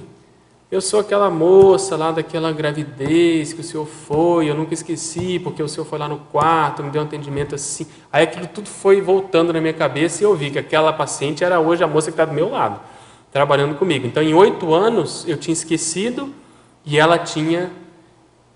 me ajudado a recuperar. Então, você vê que é um processo, tem alguma coisa aí já. Mas, vamos em frente, isso acontece, né? Foz é uma cidade pequena, até certo ponto, essas coincidências podem acontecer. Aí, semana aí passada ou retrasada, eu tirei a semana de férias em função dessa semana da serexologia, a gente trabalhou um monte sobre esse assunto. Voltei a trabalhar na segunda seguinte, terça-feira, 6 horas da tarde, a nossa administradora fala, doutora, eu não tenho ninguém para o plantão de hoje, porque o médico do plantão de hoje viajou, era uma terça-feira, eu dou plantão na quinta. O senhor pode assumir esse plantão? Começava às 7. Eu falei, não posso, estou tranquilo, não tem curso, não tem nada, não tem dinâmica, vamos em frente. Quando foi 11h30, meia-noite mais ou menos, me ligam com uma suspeita de apendicite para eu ir lá ver. Chego lá, também nada demais. Chego lá, tá essa moça com o filho dela, com apendicite, ela me viu, começa a chorar. Ela me viu, me abraçou e começou a chorar como se fosse o fim dos tempos. E aquela cena dela vindo, me abraçando, chorando no meu braço, aquilo para mim tem coisa do próprio passado. Mas não tem nada de conotação sexual, nem nada disso não, mas é entendeu? Vamos dizer, uma ligação mais profunda. Então a gente foi, atendeu. Então você vê, não era meu plantão, era a condição dela, o menino já vinha mal durante alguns dias, mas foi naquele dia que tudo coincidiu. Então, o que eu quero dizer? Quando a coisa chega muito próximo de você, você tem que olhar com outros olhos. O que está por trás disso? É como se fosse um resgate, no caso. É um resgate, é um reencontro, é uma condição, entende? Aí a gente tem que ver a qualidade da convivência, como que isso está acontecendo. Ok, obrigado. Parabéns pelo verbete. Vamos ver aqui. Poderia ampliar a tecnologia, página 23? a técnica dos 100 itens no contexto biexistencial. Essa é uma técnica proposta pelo professor Valdo, em que, diante de uma suposta personalidade consecutiva anterior, quer dizer, você acha que foi alguém no passado, então você precisa estudar o temperamento dessa personalidade e ver se bate com o seu. E aí, para começar a pensar que realmente pode ter sido, você tem que ter 100 itens que batam. Quer dizer, como o temperamento não muda de um corpo para o outro, de uma vida para outra, a gente tem que ter 100 itens do temperamento que sejam confluentes, convergentes, concordantes. Essa que é a técnica. Você pode fazer isso de diversos modos. Tem gente que faz pegando os fatos em si. Vamos supor, o exemplo que eu sempre dou é de um amigo nosso, que numa vida passada tinha uma cachorra que se chamava fulana, e nessa vida ele tem uma cachorra que também se chama fulana. Esse é um fato, então ele conta como um dos pontos. Esse é um modo de você ir fazendo esse cotejo. Um outro modo é você pegar, por exemplo, as variáveis. Existe um verbete meu chamado Consincobaia Serexológica, que eu coloco lá 100 variáveis. Por exemplo, afetividade. Aí você coloca, vamos supor, fulano e o retro fulano, né, interrogado. Então, como que é a afetividade da pessoa hoje e da pessoa no passado? Como que é a liderança dela hoje e no passado? Entende como que é? E você vai tentando fazer esse cotejo pelo menos 100 vezes. Então, tem várias formas de você fazer essa comparação. Agora, em efeitologia, página 27, comentário item 10, vanguardismo nos autoposicionamentos. A gente trouxe aqui esses 10 itens porque eu vejo que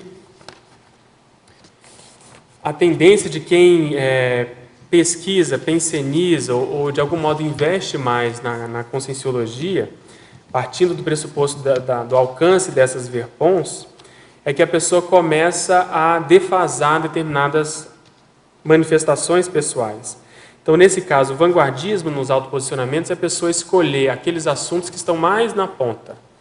Então, se a pessoa, na conscienciologia, ela está estudando, vamos supor, a cosmoética. Então, ela vai pensar dentro da cosmoética, que já é um assunto de ponta, o que eu posso levar esse assunto mais ainda? O que eu posso contribuir dentro da cosmoética, nas pesquisas da cosmoética, para, vamos dizer assim, puxar esse assunto mais para frente.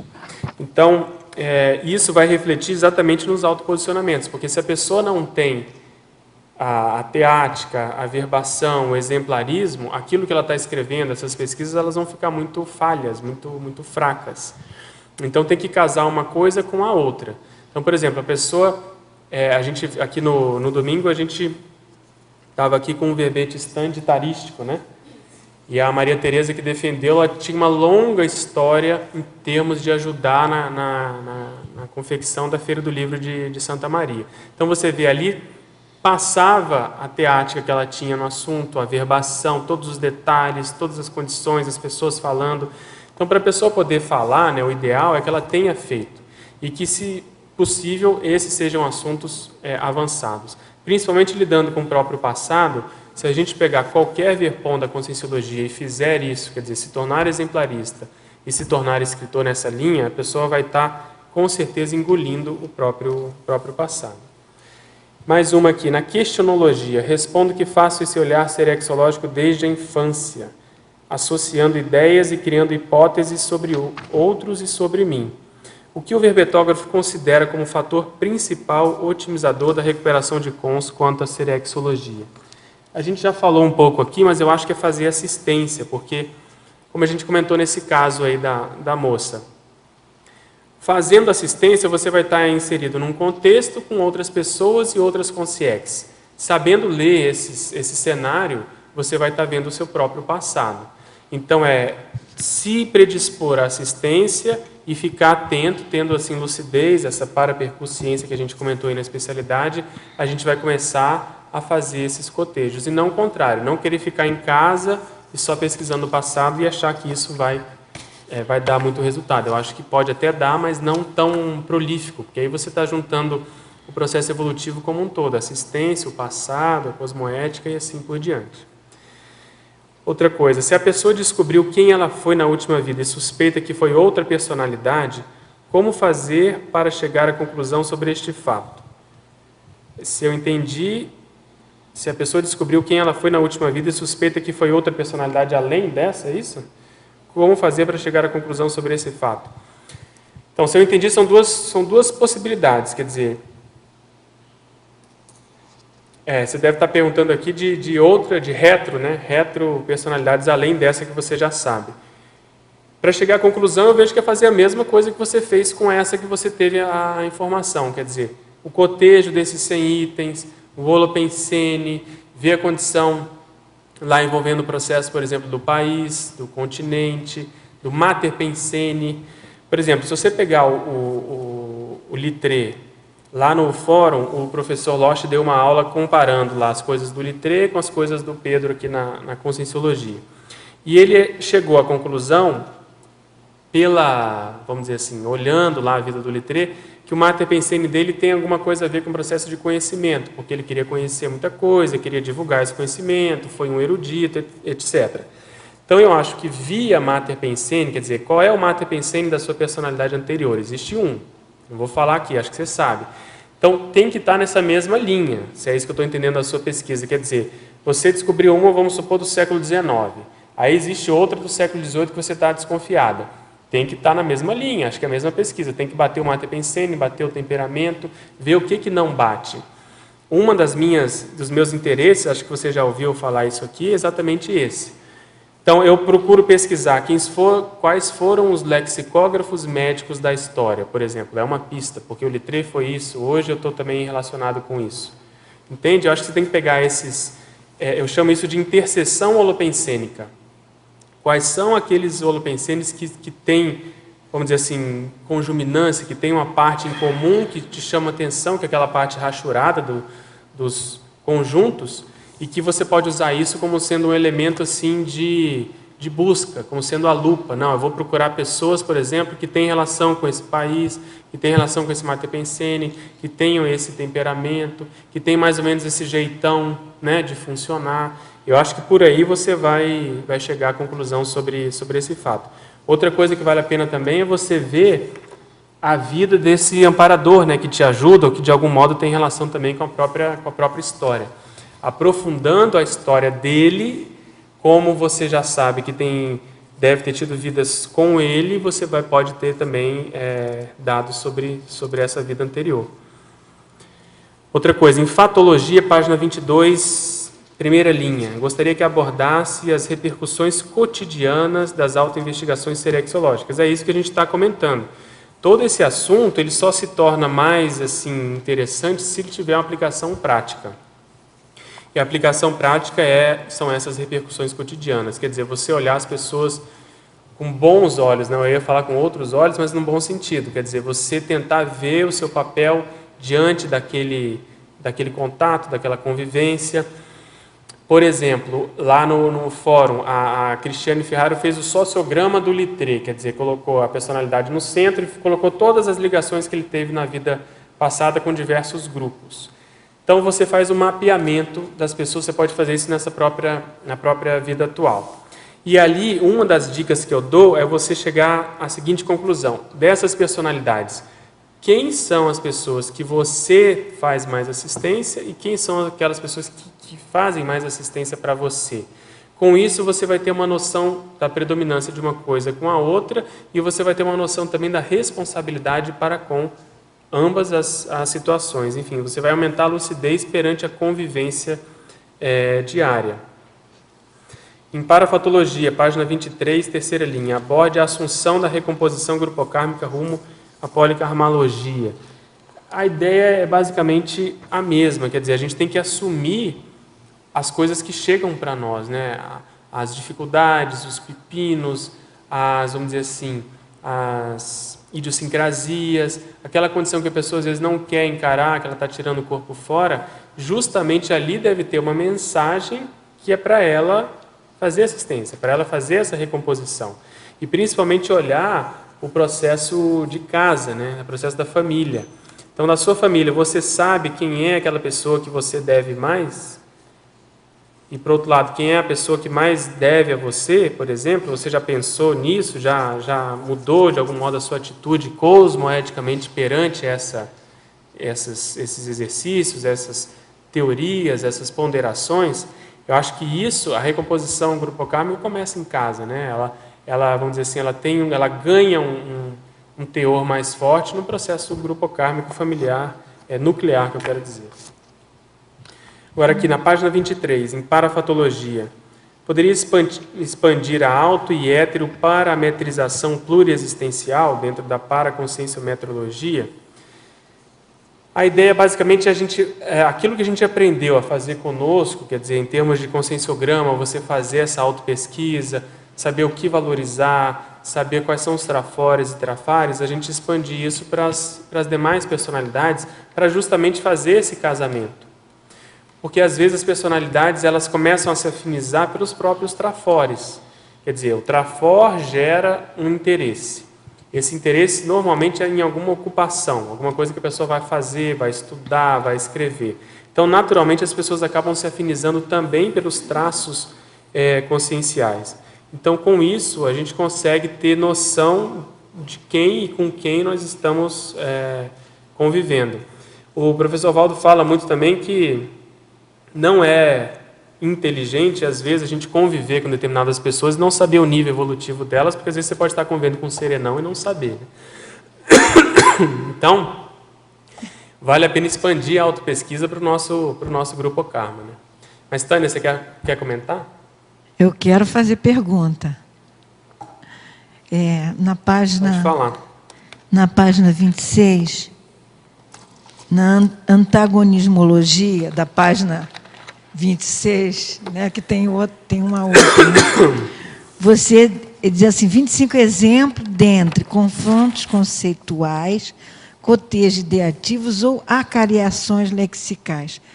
Principalmente acariações lexicais, você pode colocar quais as que são, por favor? Não, são todas.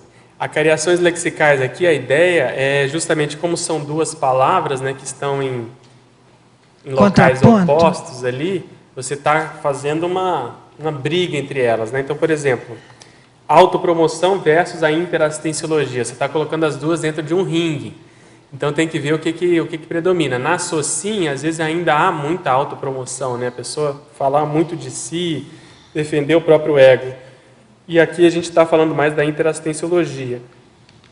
No processo, por exemplo, de coincidência e parassincronologia, aí no número 9. Então, hoje de manhã até foi comentado sobre isso.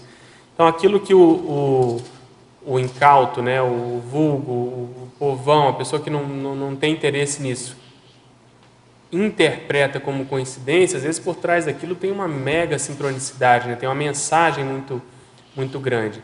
Então, quando a gente começa a ficar mais atento a esses detalhes, partindo do pressuposto que nós estamos inseridos na SOCIM, e às vezes a nossa lucidez varia, às vezes a gente é engolido pelo condicionamento, partindo desse pressuposto, quanto mais a gente faz esses contrapontos, mais a nossa lucidez aumenta, mais a gente fica atento para essas condições.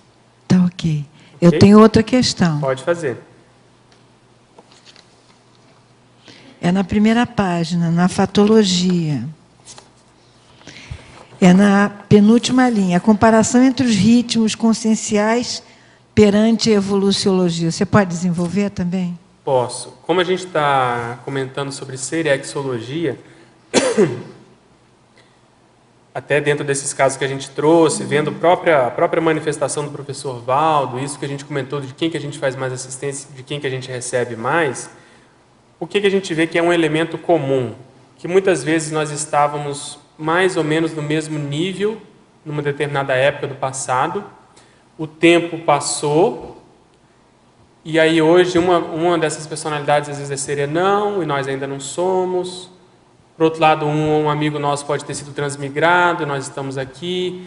Então, essa noção quanto a esses ritmos, quer dizer, quem levou mais a sério acabou se saindo melhor. É como aqui na própria comunidade. As oportunidades, até que a gente fez uma listagem aqui na página 26, né? São 13. As oportunidades estão aí. O laboratório, por exemplo, que você defende tanto, estão aí, mas às vezes não são aproveitados. Então, o modo como a pessoa aproveita o ritmo, o fôlego que ela tem, né? O fôlego evolutivo, para ela poder tirar partido cosmoético dessas possibilidades em termos evolutivos varia ao infinito. Cada um tem a sua necessidade, o seu tempo, né? As suas justificativas, tem toda essa condição. Mas o fato é que o tempo passa e você vê, por exemplo, quem escreve, quem não escreve, essa condição toda. Então, o que eu quis chamar a atenção é você jogar isso no timeline serexológico. Então, você vê, por exemplo, deve ser muito chato, né? Eu não tenho essa experiência, eu tenho só teórica. De você ver um grande amigo seu que hoje é serenão e você não é, né? Então, em algum momento a gente pisou na jaca, né? E gostou disso, ficou ali marcando passo. Então, a ideia é chamar a atenção, porque às vezes, por exemplo, depois dessa vida humana aqui, em que a gente está mais ou menos no mesmo barco, com o mesmo ritmo, vamos ver daqui a 3 vidas, né? Como é que vai ser esse ritmo? Se a gente vai estar mais ou menos a média do grupo junto ou não, muitos ficaram, outros não ficaram, outros avançaram mais. Então, é nesse sentido de saber olhar e ver quem é quem. Às vezes, a gente, por exemplo, estava falando da dinâmica, né, que eu estou fazendo esses exercícios lá. Então, na dinâmica, eu já tenho algumas suposições de gente que já é um pouco mais maduro, mais avançado, mais evolutivamente mais qualificado, sabe? Você está dizendo no grupo que participa da sua dinâmica.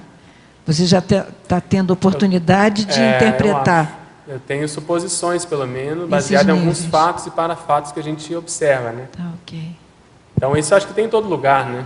A questão é ter lucidez para isso. Ok? Ok. E você vai falar isso? Falar isso o quê? Isso que você percebeu ou isso é mistério? Isso é... Não, isso é um conjunto de percepções, não é nada demais, não fica pensando que é nada demais, não. Mas é mais suposição, pode falar. Muito obrigada. Hein? Página 24, argumentologia, você coloca como pano de fundo, na exipologia, né, a TENEPS, né?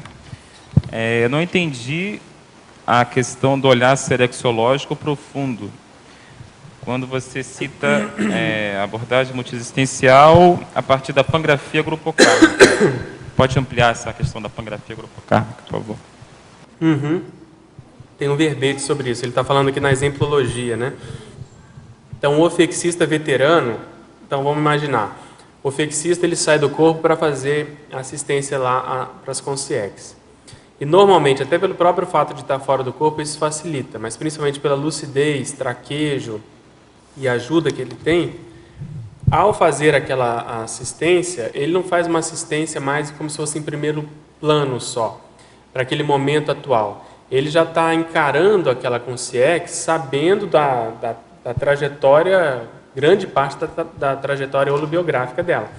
Então, pangrafia grupocármica é isso, é quando você chega e vai trabalhar com energia com a pessoa, daqui a pouco aquilo defasa, você começa a ver a história das vidas daquela personalidade, de uma vida específica ou de várias vidas, ou de um grupo envolvendo aquela personalidade, entende? Então, é como se uma pessoa equivalesse ao grupo, mas isso você vai via parapsiquismo e é como se houvesse uma simultaneidade de fenômenos te contando aquela história. E na OFIEX isso é muito comum, porque ali você está trabalhando direto de psicossoma para psicossoma, né? Agora vamos ver aqui na página 23, em parafatologia, 4ª linha. Isso aqui a gente já respondeu, né? A parametrização. Aqui na Itália, tive a oportunidade de conhecer parentes da parte paterna. Um primo distante de meu pai fez pesquisa científica sobre a família com comprovações documentais desde antes de 1500.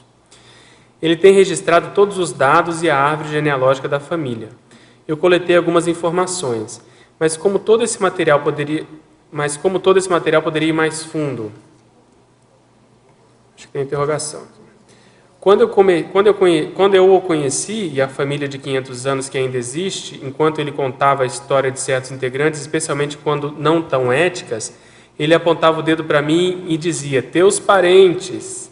Isso não me passou despercebido. A história é muito rica em detalhes e ele gosta muito de falar comigo sobre esse assunto, pois seus filhos não têm o menor interesse. Ele tem 90 anos e memória fora do comum. Eu poderia até pedir para herdar esse material se pedisse. Qual a sua opinião a respeito? De que modo você acha que eu poderia tirar maior proveito disso para enriquecer as minhas pesquisas? Qual a sua sugestão? Eu acho que, não sei se vale a pena você pegar todo esse material, mas é o que você está fazendo, pega a essência, né? Ver que mensagem que você pode tirar disso daí. Principalmente pelo fato de você estar aí, né? Você está morando aí, até onde eu sei, você vai passar uma temporada, ou está no final dessa temporada aí. Então, a ligação da sua família com o processo italiano, esse processo que você está descrevendo já te dá uma, vamos dizer, uma indicação do seu próprio passado. Eu acho que vale a pena você fazer isso, aquilo que eu falei no início. Qual é o Mater Pensene predominante, qual era a profissão nessa época de 1500, o que era o métier desse povo. Aproveitando o gancho, se você tiver interesse, você poderia entrar em contato conosco e com a professora Cristiane, porque nós estamos expandindo o sociograma que a gente começou para o sociograma do Littré para 1500, que é uma orientação do professor Valdo. Então, isso a gente quer abarcar as personalidades consecutivas nesse período para poder chegar até 1100, que é onde a coisa começou mais seriamente na condição da Reurbex. Então, se você pudesse ajudar com essas pesquisas da Itália, principalmente de Florença, que é onde você está, eu acho que o nosso grupo tem uma participação muito grande aí em Florença, principalmente a partir da família Médici, né? Então, se nessas pesquisas tem gente, eu tenho algum contato com a família Médici, deve ter, porque eles foram muito influentes naquela ocasião, entre em contato com a gente para você poder ajudar e fazer parte dessa equipe. Acho que a gente vai te ajudar e você vai ajudar a gente, tudo bem? Outra coisa, eu gostaria de compreender melhor minha holobiografia. Em relação à minha família, 2 pontos. Pais, sogros, avós e bisavós eram analfabetos e descendentes de índios, indígenas, né? Os irmãos, cunhados, sobrinhos, tanto da minha família como a do meu marido, poucos chegaram a se graduar e as profissões são de baixa remuneração. Já meu marido e eu nos graduamos, fizemos pós-graduação, estou terminando outra graduação. Nossos filhos já estão se graduando e buscando pós-graduação e outras graduações. Além da paragenética que influenciou, como compreender tão grandes diferenças? Eu acho que aí, no caso, é para você dar exemplo também, né, para esse povo. Quer dizer, se já tem essa paragenética, vocês às vezes se inseriram nesse grupo para poder dar exemplo e tentar puxar a média para cima, né? Os primos, aí, a convivência horizontal dessas personalidades, às vezes ajudam a animar, a estimular, a motivá-los a estudar e fazer o mesmo. Então, ver o que você pode fazer para incentivar essas pessoas a também estudarem, né? Acho que é por aí. Apesar de não ter tido retrocognições derradeiras, tenho indícios e hipóteses biográficas contundentes. No entanto, são suspiros serexológicos ainda muito genéricos. Como trabalhar a atual existência com um olhar serexológico quando ainda não se tem a confirmação de retrovidas? É o que eu estava falando, eu acho que nós temos que começar por aí. Veja assim, o que você tem de interesse e como que você pode ajudar mais as outras personalidades. Por quê? Eu penso que para a gente conseguir acessar essa condição de retrocognição, alguma coisa do nosso passado, a gente tem que ter ajuda extrafísica, tem que ter assistência. Para ter assistência, a gente tem que fazer assistência. Então, se você é um cara assistencial, se você acha que está dentro do veio da sua ProEx, daquilo que você veio fazer, isso aí são favas contadas, porque vai chegar um momento em que você precisa expandir esse trabalho assistencial. E para expandir, se você obtiver conhecimento do seu passado, isso tende a potencializar. Então, os amparadores, eles devem estar de olho para esperar esse momento. Se tiver ambiente, eu acho que eles vão acabar te ajudando. Ok? Na página 23, parafatologia, penúltima linha, poderia comentar sobre o autoatilamento quanto à raiz das afinidades pessoais? Eu acho que, falando em parasociograma, vale a pena, no final do ano vai ter outra oficina do parasociograma aí inserida no contexto do fórum da TENEPS, né, das pesquisas da TENEPSologia. Então vale a pena a pessoa, se ela não puder estar nessa oficina, ela começar a colocar no papel quem é quem dessas afinidades, desde a família, aos amigos, aos colegas de trabalho. E aí ela valorizar isso, colocar um valor. Quem é a principal? Porque ali pode ter informações sobre o próprio passado. Eu acho que é mais ou menos por aí. Na possibilidade de uma retrovida e uma condição monástica, como assistir ao grupo karma que ainda tem a tendência de permanecer nesse holopensene de maneira intensa? Eu acho que é dando o exemplo antipódico, né? Contrário. Se você tem interesse na conscienciologia, é você assumir cada vez mais a conscienciologia e demonstrar, pelo princípio da descrença, os furos dessa mentalidade, os furos desse tipo de, vamos dizer assim, de condição, desse tipo de instituição total, né? Outra coisa, na taxologia, página 25. Qual a diferença principal da característica retromaterpensênica entre os itens abaixo? Aí eu vou pedir ajuda para vocês aqui. Aristocracia, militarismo e monarquia. O que vocês acham? Qual que é a diferença?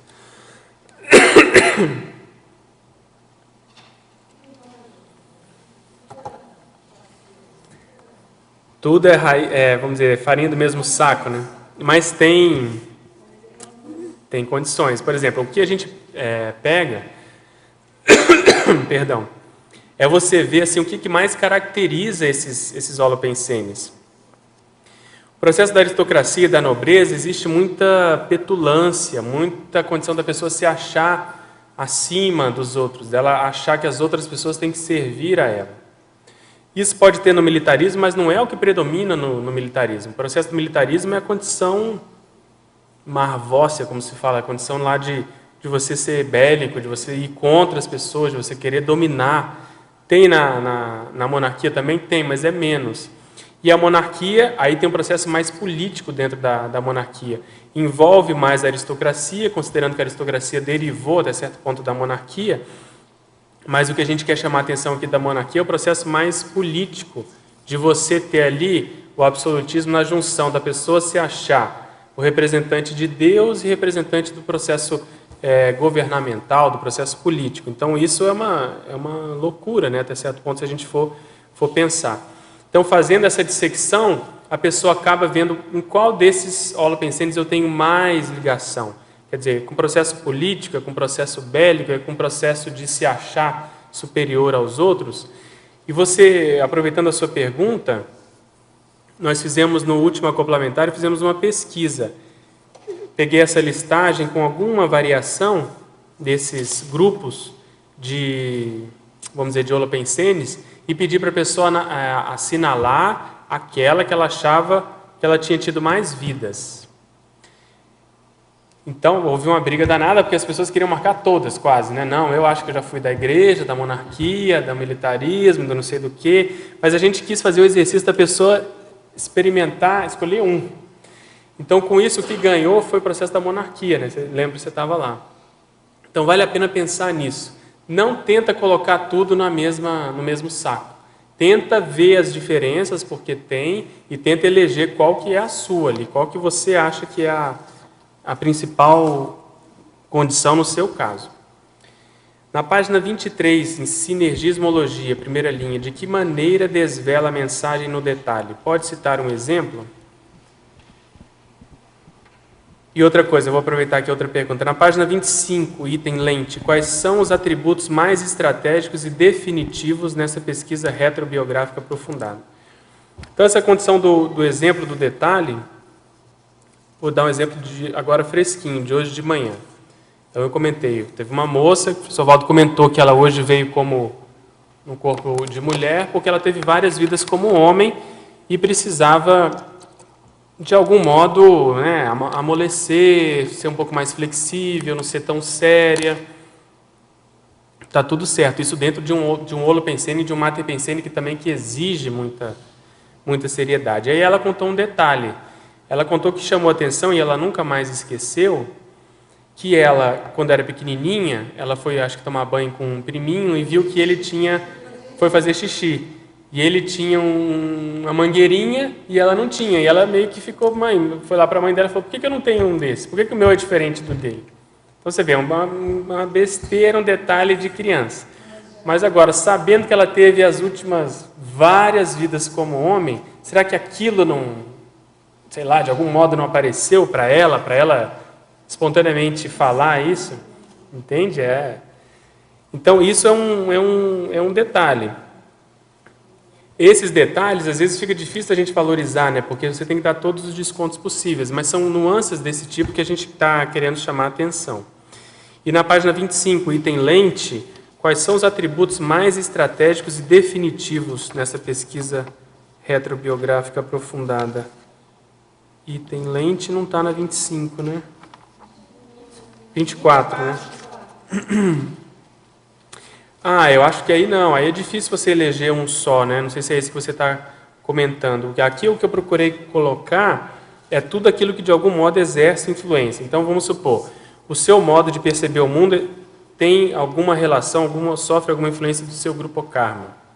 Sofre alguma influência dos seus trafores e trafares. Não tem jeito, a pessoa ali, os trafores e trafares vão ter algum peso. Outra coisa, a ideologia consciencial. A pessoa que vem desses grupos aí, por exemplo, do militarismo, isso é uma ideologia, ela defender a pátria, defender o feudo, defender seja lá o que for. Ela traz isso com ela, isso acaba dificultando o modo como ela enxerga as coisas. O ponteiro consciencial, quer dizer, apontado para onde, qual que é a intenção, o que ela busca. A cultura da consciência. Quanto mais informação, teoricamente, melhor ela vai enxergar o mundo, mais cosmoética ela vai ser nessa avaliação. E assim por diante, quanto mais cons recuperados, quanto maior a maturidade. Então é difícil você eleger um só, né?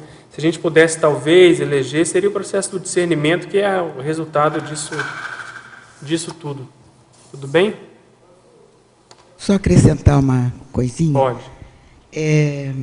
Voltando um pouco na página 25, na taxologia, nos tipos de áreas ou ocupações intrafísicas,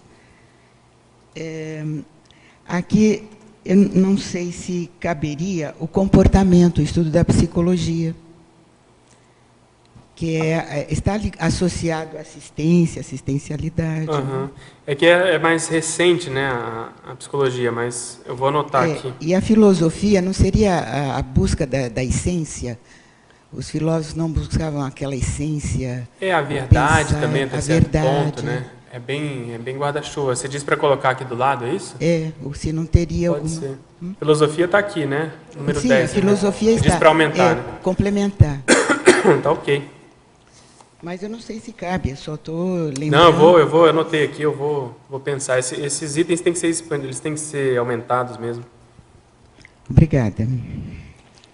Você pode falar um pouco mais sobre o fato de que o filho tem mais a ver com a mãe e a filha com o pai? Estou tentando fazer minha árvore genealógica.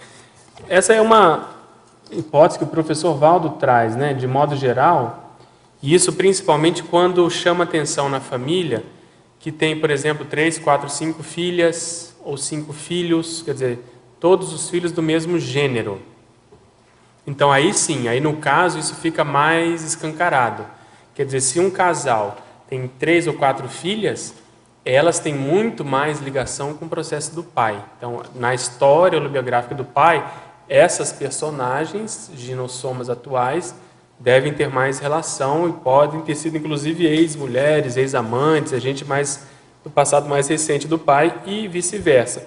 Quando é, por exemplo, um casal, é mais difícil, mas, de modo geral, a gente pode usar esse princípio também para ver se os fatos corroboram essa hipótese, né? Outra coisa, na página 23, último item da parafatologia. A parapolimatia real exigindo a visão serexológica. O que é parapolimatia, né? A polimatia é uma erudição vasta, é uma erudição mais abrangente. Quando nós colocamos esse prefixo para, significa que tem um contexto parapsíquico. Então, para você lidar com a real, vamos dizer assim, com o real cabedal, com a real cultura, com um nível de erudição maior, sem o contexto parapsíquico, ele fica muito capenga. E sem essa visão serexológica, quer dizer, sem você saber com quem que você está lidando hoje, também seria uma parapolimatologia capenga ou pelo menos limitada. Então, quando eu considero a parapolimatia, e isso até é assunto de verbete, tem um verbete que se chama parapolimatologia, se não me engano, que você vê que o professor Valdo coloca ele muito adstrito ao processo dos próprios evoluciólogos. Então, a parapolimatia real, eu vejo que é uma condição mais avançada e tem já dedo de evoluciólogo, e aí, tendo dedo de evoluciólogo, o processo serexológico se agiganta mais. Página 23, poderia explanar sobre a teoria dos biografemas denunciando vestígios conscienciais? foi esse caso que eu contei aqui da moça que queria saber por que não tinha lá a mangueirinha para fazer o xixi, né? Outro caso que eu posso exemplificar, que aí é mais também hipótese, um caso pessoal. Eu acho que eu já contei aqui numa das tertúlias o caso da geleia, né? Desde muito pequeno que eu tenho uma idiosincrasia com geleia. Eu sempre gostei muito de geleia. Ia no supermercado com a minha mãe, desde pequeno, e não pegava nada, mas quando chegava na questão da geleia, eu sempre pegava uma ou mais geleias, potes de geleia para comer. Chegava em casa, eu comia um pouco da geleia e não queria mais saber. Aquilo me dava uma gastura, como se diz, uma ziquezira, sei lá o quê, e eu ficava, e minha mãe ficava em cima de mim, mas você quer a geleia e não come a geleia, fica aí estragando, e ó, o tempo todo foi assim, desde adulto, até a condição de adulto, eu me vi nessa condição e nunca dei a mínima peteca, bola para isso. E aí, sem querer, até foi a Cris que descobriu, estava pesquisando lá o dicionário do Aurélio, e ele cita lá que o Littré estava escrevendo o dicionário, não tinha muito dinheiro, comia sempre um pote de geleia. E um dia estava com muita fome, comeu 2 potes de geleia e quase morreu de indigestão. E ficou com medo de não poder terminar o dicionário. Então aí nós pensamos, será que uma coisa tem a ver com a outra? Será que aquilo foi num nível assim que gerou essa idiosincrasia? Ou é muita viagem na maionese? Porque às vezes essas idiosincrasias... Viagem na geleia, exatamente. No fórum a gente falou isso, é muita coisa. Então a gente tem que analisar essas idiosincrasias porque às vezes elas têm uma história, né? Às vezes a pessoa tem isso com algum alimento, com alguma pessoa, com algum local, ela não sabe por quê. E pode ter uma condição desse tipo, eu não sei, né? É uma hipótese. E aqui na página 28 você poderia explanar o item comunexologia, página 28, vamos ver.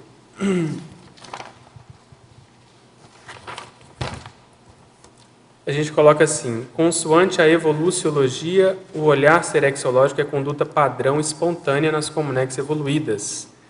Saibamos ajudar a Socin a alcançar tal status. Seriex crescendo maturológico.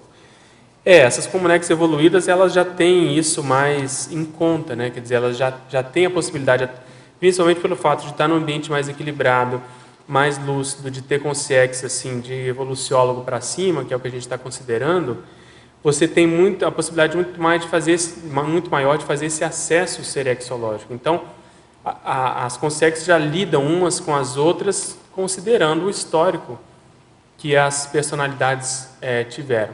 Tanto os visitantes eventuais, como principalmente as pessoas que vivem naquela condição. E a ideia, a proposta da conscienciologia, através da Reurbex, é exatamente essa. É a gente transformar essa dimensão humana num ambiente melhor. A estratégia para isso é fazer oásis, né? Começar por pequenos oásis. Então você vê, as cognópolis são esses pequenos oásis. Então isso fica assim frontalmente díspare ou disparatado em relação à Socin, a sociedade humana convencional. Então nós temos que começar, somos poucos, mas com o tempo isso, se a gente conseguir manter, isso vai dando exemplo para que isso possa também se expandir para a Socin. Então você vê que tem uma conexão Comunex, Cognópolis, Socin. Essa que é vamos dizer, a tramitação do processo da Reurbex. Pedro, nesse exemplo você está trazendo a partir do intrafísico para o extrafísico, né? Sim. Mas assim, na página 27, no item 7, a parasociologia, você está falando da reurbanização, o resultado da Reurbex, reurbanização extrafísica. Não é isso?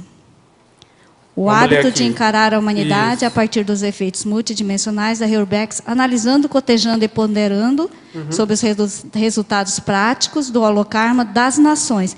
Então, eu queria saber de você se tem algum exemplo prático de alguma ocorrência atual, né?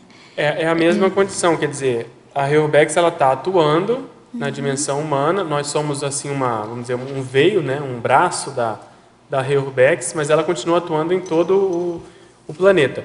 Um exemplo que a gente pode citar é esse caso dos Estados Unidos, né, que agora eles estão numa fase de descendo, estão sofrendo as reações, vamos dizer, das ações que eles tiveram, um processo bélico. Sim. Agora, recentemente, teve um um cara dentro lá do edifício da Marinha, né, que matou outros. Quer dizer, cada dia tem alguém que entra em algum local, alguma escola, algum departamento e mata outros com um tiro. Então, você enxergar isso do ponto de vista do Holocarma das Nações, quer dizer, aquele grupo, se a gente observar a história dos Estados Unidos, tem um processo bélico muito grande, o processo da escravatura também muito bélica. Sim. Então, é como se isso tivesse uma, vamos dizer assim, uma raiz mesmo, uma semente muito grande. E esses aparentemente pequenos fatos ilustram todo um processo que está Isso, de certa forma, é positivo? É evolutivo? De certa forma, sim, porque é real, né? Ele demonstra uma realidade, né? Então, precisa vir à tona para a pessoa, às vezes, começar vamos dizer, a dar valor para aquilo. Então, o apreço que eles têm pelo processo bélico tem que começar a diminuir. Entendi. E, para isso, às vezes, eles têm que começar a ver a repercussão que isso acaba tendo na sociedade. E o movimento da Conscienciologia na África também você pode citar como exemplo? Eu acho que sim, eu acho que não é à toa, né? O processo da reorganização da África, essa mudança de rota.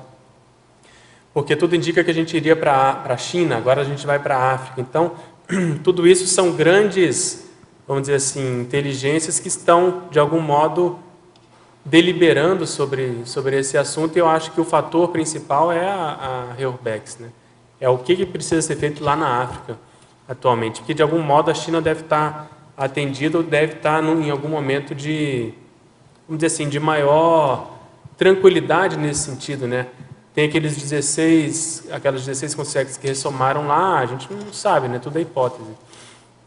Mas eu concordo com você, talvez o principal fato para nós, para o nosso grupo, vamos dizer assim, mais assim, adstrita à nossa condição, seja esse processo africano mesmo.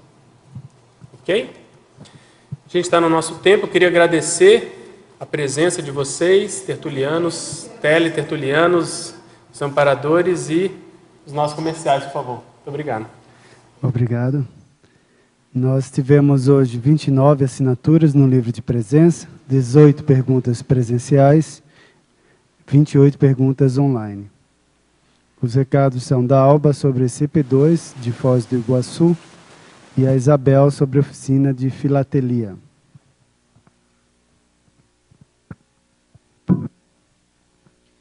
Ok, boa tarde a todos. Em nome do IIPC, Instituto Internacional de Projeciologia e Conscienciologia, eu gostaria de convidar tanto os tertulianos quanto os teletertulianos a participarem do ECP2 do final do ano, que vai acontecer aqui em Foz do Iguaçu.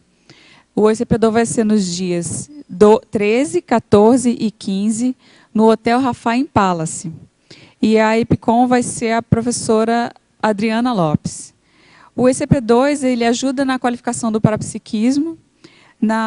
Ele é tipo uma gasolina azul para as metas que as pessoas traçam no ECP1 ou para o processo de retrocognição também do curso intermissivo e ajuda na assistência em geral dos grupos. Maiores informações vocês podem obter pelo telefone código 45 de Foz do Iguaçu 2102-1448, de novo, 2102-1448 no IPC, e a inscrição pode ser feita também na recepção do CAEC. Boa tarde a todos. O CAEC e a Holoteca convidam para a oficina de filatelia, que vai ter dia 19 de outubro, sábado, à tarde, na Holoteca. Essa oficina de filatelia, ela vai ser ministrada por um colecionador que há 25 anos trabalha junto às exposições da Empresa Brasileira de Correios e Telégrafos em colecionismo de selos. Ele é um especialista no assunto. Vem de Curitiba e vai estar nos propiciando essa atividade. No que a filatelia pode ajudar aos pesquisadores da Conscienciologia? Quando ela oportuniza a facilidade para você manusear um selo e desenvolver atributos mentais somáticos, tipo observação, associação de ideias, atenção dividida, concentração, catalogação, além do rapport enérgico parapsíquico que a gente faz, tanto com o selo, com o objeto propriamente dito, quanto com as imagens do selo, de lugares, de pessoas, de personalidades. Então, nós que pretendemos ser pesquisadores, técnicos, científicos, de pesquisa e autopesquisa, um simples trabalhar com um artefato do saber como selo pode nos habilitar melhor para isso. É um valor simbólico de R$ 25,00. As vagas são limitadas porque é na holoteca, não cabe muita gente. E todos estão convidados. Obrigada. E amanhã continuaremos com o professor Pedro Fernandes, agora com o verbete hábito retrocognitivo. A especialidade é seriexologia. Obrigado pela presença de todos e até amanhã.